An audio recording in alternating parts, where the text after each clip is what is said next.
Now, if anything happens to President Bola Ahmed Tinubu and Vice President Kashim Shettima, we are going to hold the National Security Advisor, Nuhu Ribadu, accountable. I repeat, if anything happens to President Bola Ahmed Tinubu and Vice President Shettima, we are going to hold the National Security Advisor and the DSS accountable. Now, if you look at the President, the DSS, the National Security Advisor, is in charge of protecting the presidency. Anything that happens to the presidency, you will go through the NSA. That is why those Northerners that planned that coup, they could not succeed because they could not penetrate the DSS and the NSA. The way Tinubu structured his security architecture, the people that protect him are different from the Nigerian security forces. Now, there's a revelation made by El-Rufai. El-Rufai made a revelation recently, and it is become a social media sensation that an individual tapped the phone of the National Security Advisor. Do you know what it means? An individual tapped the phone log of National Security Advisor and listened to his call. It is not that the government tapped the phone of an ordinary citizen. It was an ordinary citizen tapping the phone of National Security Advisor of Nigeria, Nuhu Ribadu. Let's look at it. El-Rufai said, we tapped Nuhu Ribadu's phone and confirmed he gave the order for DSS to arrest or abduct me at the airport by all means. Do you know what it means to tap somebody's phone? That means you have listened to so many things. I don't think that the DSS or Nuhu Ribadu will just be making one statement a day. That means they may be on his phone for a very long time. They will have tracked him, listened to so many things he has said, for them to come to a conclusion that he ordered DSS to abduct El-Rufai at the airport. And you look at that show of drama. Now, let me be sensible. This thing I just read out was put out by an APC person.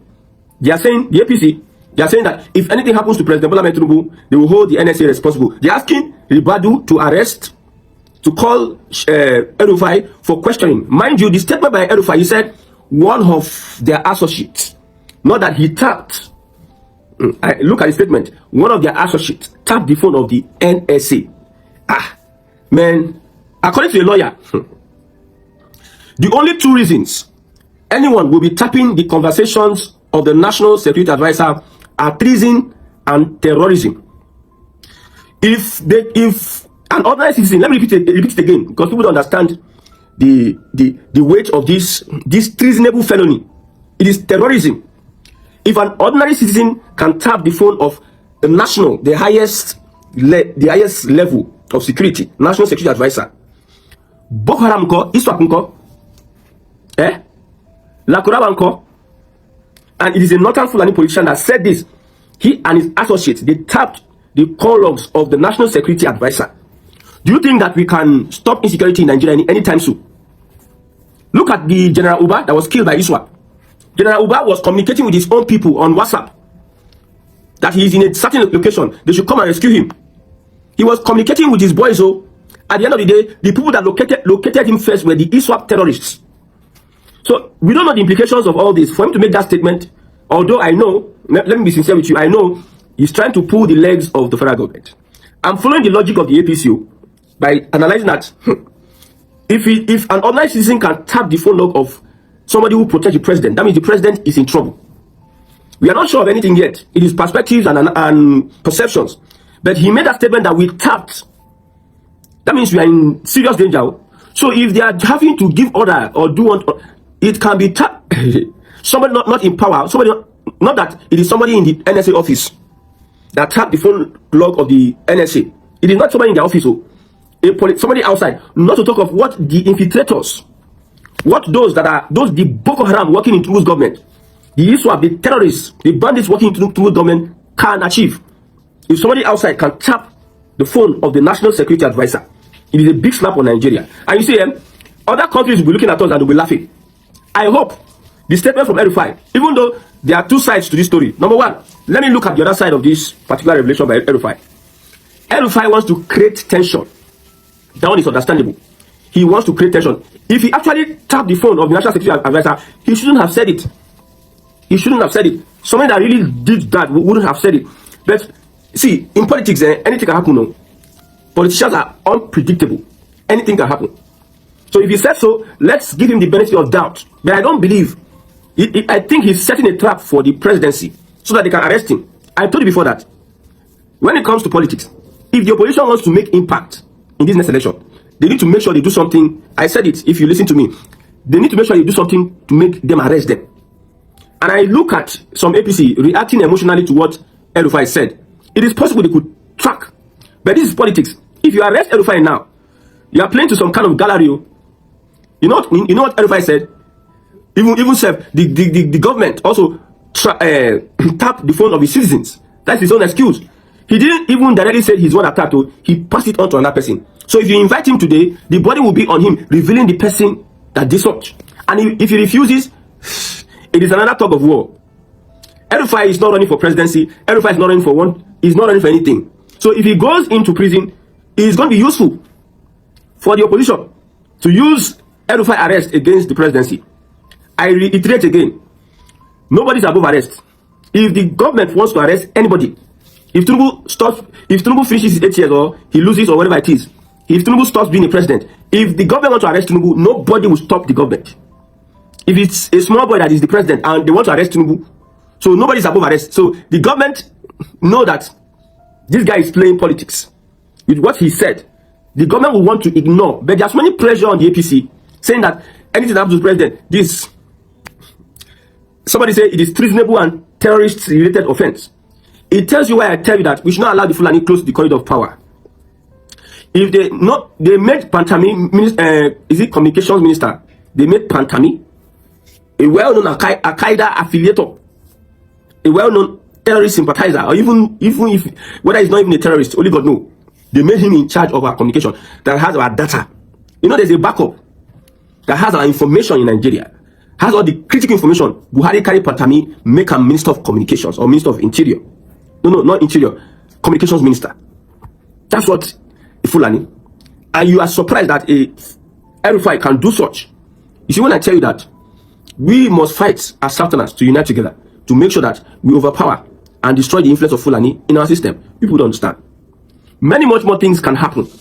I've said it before that there's some things that if we are fighting ourselves, Igbo, Yoruba, Hausa. There are things that will be revealed today. Everybody will unite by force. Among this elite, they know themselves. Everybody will unite by force. El-Rufai knows the Tinubu and his gang because they were in the APC before. They played that game under Jonathan. They know what they did. They know how they even tapped Peter Obi's phone. It is a normal thing amongst them. And I believe Tinubu understands that this guy is trying to set a trap for his government. And I know that APC should not be emotional enough to let them want to arrest this guy at this moment. If I know they force you, if you like, arrest him. I'm just giving my own 2 coins.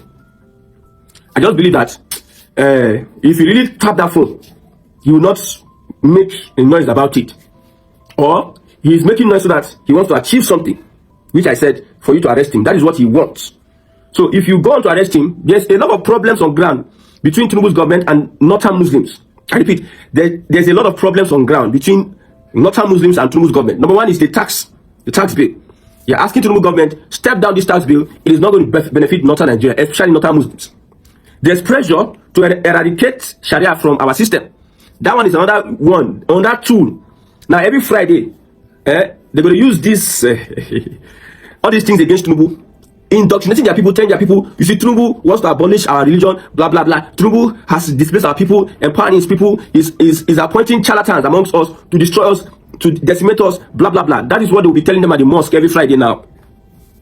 We also have the INEC chairman. The issue with the INEC chairman. Tax bill, the Sharia, somebody said that, okay, it is Tinubu's wife and their family that invited US to come and destroy Northern Nigeria. That is how they put it. It is them that invited US to our soil to destroy Northern Nigeria. Okay, the Tinubu administration and Muslim North already have many issues. Imagine a Muslim ticket. Hey, we supported Muslim ticket. Now we are at the receiving end. That is what they are saying critically. So see, and again, INEC chairman, we don't want him. The same INEC chairman, you gotta put dates for election, Ramadan, on the time of Ramadan. You see, the Northern Muslims, they are looking for a way, they are looking for a reason to make sure that they stir up Northerners and other people in Nigeria to vote out President Bola Ahmed Tinubu. Northern Muslims, note, 2027. Although they have option 2, like I told you, there are 2 types of Northerners. The first one that believe that Tinubu must go 2027. The second one that believe that even though Tinubu must go 2027, let us wait and pipe down small. Let's follow the trend, the wave. And let's clinch power come 2031. Let's wait for our turn. They are playing two sides. You see, smart people, smart politicians. Now, moving on. As it stands today, Tinubu, as a president, has all it takes to prosecute El-Rufai, and nothing happens. But the question is, would he be able to do it? There are political reasons why he would not want to prosecute El-Rufai. I just mentioned one. I'm addressing the APC people. For the obedient movement, they just believe that they just believe that, okay, since they can tap the phone of NSA, that means we are in trouble. Tinubu has failed. Insecurity, we are not even secure. Me as I did, and that means they will tap my phone. Thank God, say I know they get involved in all shady activities. So as I did, they will tap my phone. The technology is there. But when it is time for them to tap the phone of bandits in the bush and forest, they will not go. I'm telling you what the obedience. See, in Nigeria, we have different people with their reasoning pattern. We have the way Southerners reason as the Southern people. We have the way Northerners reason as Northern people. We have the way Northern Christians reason, Northern Muslims reason. We have the way Hausa Fulani, they still reason together. They still reason one. We have the way the Middle Belt reason. We have the way Yorubas, Igbo, and the Southerners reason. So the obedient will say, oh, somebody, a private individual can tap government, but government cannot even, with all the resources, everything they have, they cannot tap the phone, get information from bandits and terrorists. But instead, it is the terrorists that are tapping the phone of our leaders. It's very unfortunate. Now, another statement from El-Rufai is that he was talking to Atiku Abubakar, telling him before the media, said that we must not sleep between now and March 2027 until we remove the tyrant government from power. El-Rufai, the guy, they cause wala, they cause problem. He's telling Atiku, at least if you have like 10 of El-Rufai in that opposition, they will be able to muzzle a lot of things. All this slow attitude, blah, blah, blah. I don't think they are going to go anywhere with it. It is the APC that is even behaving like opposition. I never seen that before. APC, now them they mobilize. Now then they mobilize the people. They okay, what can we do to rival the obedient movement? They just start their own city movement, engaging people up and down. They start engaging governors, breaking, lobbying, political structures. Why the opposition are looking at them? The people in the house, go, that are even part of them, they are being muzzled. Don't you know that as an opposition, you must have people in the house that could stand for you? That is why during the last 2014, most people left the PDP. They decamped. They left PDP and formed a new alliance, a new party, which is the APC. Yes, I think it's a merger. So they needed that the House of Rep members, the senators, they needed that structure to help them mobilize. The opposition will just be there. You are losing members. There's nothing you are really doing to make sure that you retain these guys or put your acts together. Now, even with the ADC, we are delaying. Thank God say, if you wait for the opposition now, therefore carry the primaries go November, we don't want to do it before. Thank God say, I got and say, no, now so time, you go do your primary. So, El-Rufai is telling the opposition, we must not sleep until we remove the tyrant government from power. That is what they need to do.